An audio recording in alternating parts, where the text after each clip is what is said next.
यहाँ मेरे मेरे प्राचार्य सर, उपप्राचार्य सर और सभी वंदनीय गुरुजनों को इस शुभ संदर्भ। जब हम छठवीं में आए थे तब कोई दोस्त नहीं था इधर, एक सिर्फ दोस्त था यशराज जो पुरानी स्कूल का था। नए नए दो दोस्त बने थे, आयुष और प्रदीप, जो अभी प्रदीप तो है नहीं लेकिन आयुष था। हमारे हाउस में जब नए नए आए थे तब बहुत लील थी बैक साइड में, तो उस टाइम का एक किस्सा सुनाना चाहूँगा। आयुष जब एक बार नहाने गया तब उसके साबूदानी का ढक्कन पानी में बह के गटर के नाले तक चला गया। उसको लील में तैर के चला लेने गया और तैरते तैरते पाँव फिसला तो उसका नाक फूट गया।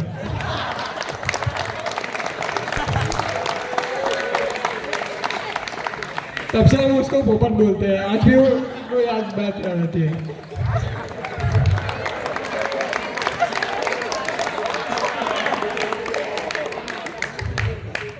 समय बीतता गया, छठवीं की एंडिंग आ गई। तब हम 6th में बैठे थे जब परीक्षा का समय था। उस टाइम मेरी, जैसी और सचिन की लड़ाई हो गई थी। वो उस लड़ाई में प्रिंसिपल सर ने कैमरे में से देख लिया था हमें। सूरज काका भागते भागते बुलाने आए थे। उस टाइम हमारे एचएम थे बारोट सर। बारोट सर ने जैसी का एक किस्सा सुनाया प्रिंसिपल ऑफिस में कि वो कैसे सबको जादू दिखाता है।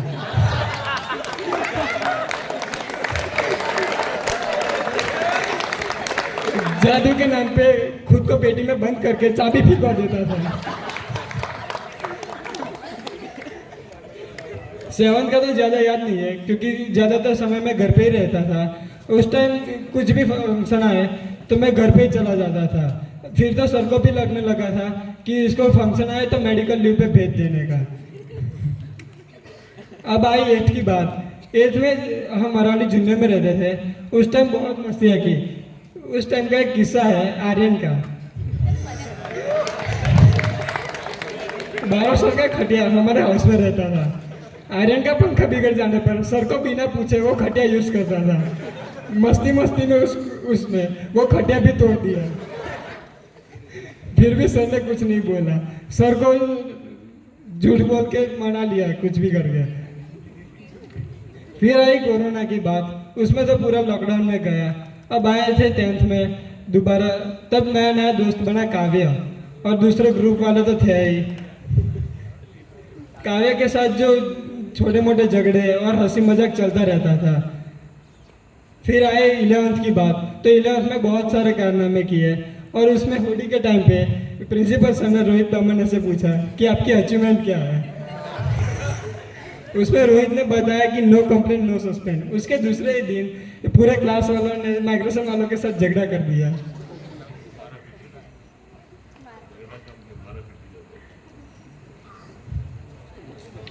फिर उसके बाद 12th में आए। 12th में थोड़ा पढ़ाई का माहौल बन गया था, लेकिन उसमें भी मस्तियाँ चलती रहती थी। फिर हमारे सर की बात करें तो मीना सर, जो हाउस मास्टर कम पापा जैसे ज़्यादा लगते थे। पूरे 1 घंटा अटेंडेंस के बाद बिताना हाउस में। और मणिपुर की बातें तो उनकी मजा आ जाती थी।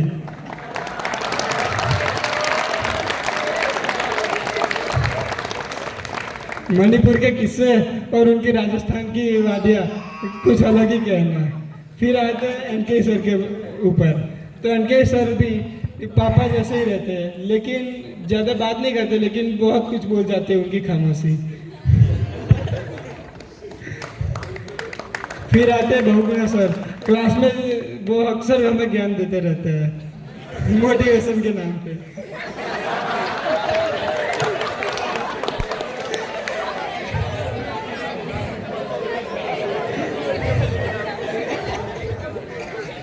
बाकी सारे टीचर्स भी बहुत सारा कुछ सिखाते हैं। यही नवोदय बाहर जाके बहुत याद आती है। धन्यवाद।